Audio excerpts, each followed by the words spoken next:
Go ahead, sir. All right, thank you. Mr. President, welcome to Canada. Thank you. It's a great honor. Happy birthday. A few days short. A few days short, but didn't have a chance to see you on the day. Happy birthday to the U.S. military as well, 250th, and this is the 50th birthday, if you will, of the G7. This marks the 50th birthday of the G7, and the G7 is nothing without U.S. leadership, and your personal leadership, leadership of the United States, many issues. Geopolitics, economic, technology, and working hand in hand with the United States, Canada and the United States, and the other G7 partners with your leadership. I'm very much looking forward to the meeting and grateful to have you. Thank you very much, Mark. I appreciate it, and we've developed a very good relationship, and we're going to be talking about trade and many other things.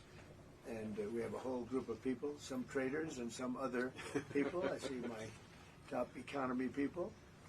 But we have a very talented group of people, and you do too, and I know they work together very well. I look forward to that. The G7 used to be the G8.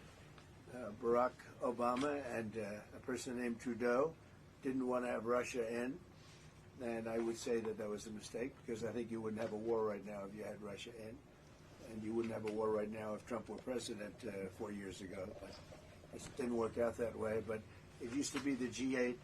And now it's, I guess, what's that, 9 years ago, 8 years ago, it switched over. They threw Russia out, which I claimed was a very big mistake. Even though I wasn't in politics then, I was very loud about it. It was a mistake in that you spend so much time talking about Russia, and he's no longer at the table. So it makes life more complicated. But you wouldn't have had the war.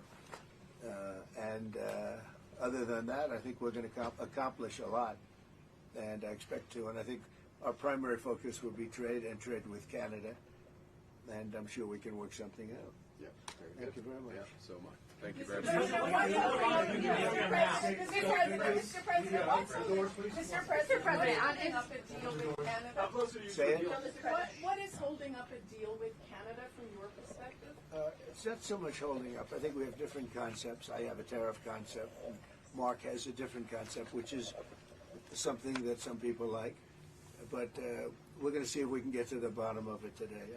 I'm a tariff person. I've always been a tariff. It's simple, it's easy, it's precise, and it just goes very quickly. And I think Mark has a more complex idea, but also very good. So we're going to look at both, and we're going to see what we're going to come out with something. Hopefully. Mr. President, are you a deal with Iran? Do you think a deal is achievable within days, within weeks? Is there that kind of runway? Yeah, it's achievable. Both parties have to agree. Yeah, sure. Mr. President, have you heard any signals or seen any messages from intermediaries that Iran wishes to de-escalate the conflict? Yeah. What have you heard? What have you heard from the Iranians? They'd like to talk, but they should have done that before. I had 60 days, and they had 60 days, and on the 61st day, I said, we don't have a deal. They have to make a deal, and it's painful for both parties, but I'd say Iran is not winning this war, and they should talk, and they should talk immediately before it's too late. And what would you say, in your opinion, what would it take for the U.S. to get involved in this conflict militarily?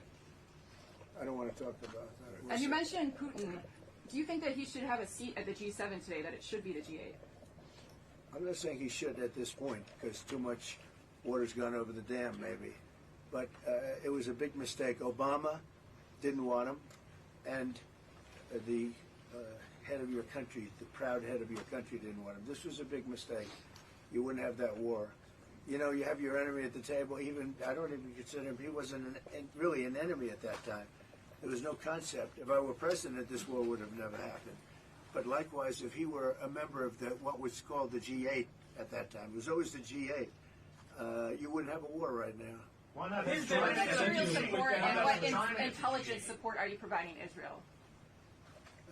We've always supported Israel. We have for a long period of time, strongly. And Israel's doing very well right now.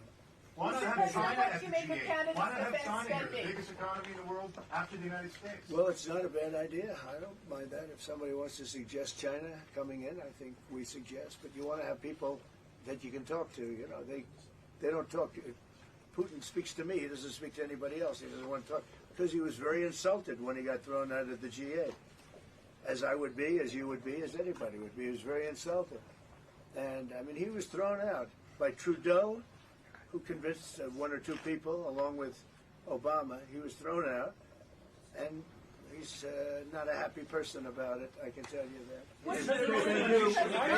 He basically doesn't even speak to the people that throw him out, and I agree with him.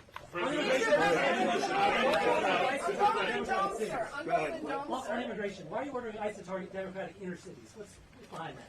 I don't know what you're saying. You did a post last night where you said you want ICE to really target Democratic. Yeah, I want them to focus on the cities, because the cities are where you really have what's called sanctuary cities, and that's where the people are. I look at New York, I look at Chicago. I mean, you got a really bad governor in Chicago and a bad mayor, but the governor's probably the worst in the country, Pritzker. But I look at how that city has been overrun by criminals, and you know, New York and L.A. Look at L.A. L.A. Those people weren't from L.A. They weren't from California. Most of those people, many of those people, and yeah, that's the focus. Biden allowed 21 million people to come into our country. Of that, vast numbers of those people were murderers, killers, people from gangs, people from jails. They emptied their jails out into the U.S. Most of those people are in the cities, all blue cities, all Democrat-run cities, and they think they're going to use them to vote. It's not going to happen.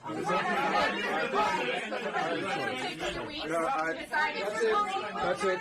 Thank you. If you don't mind, I'm going to exercise my role, if you will, as G7 chair, since we have a few more minutes with the president and his team, and then we actually have to start the meeting to address some of these big issues. So, thank you. Thank you, media. Let's go.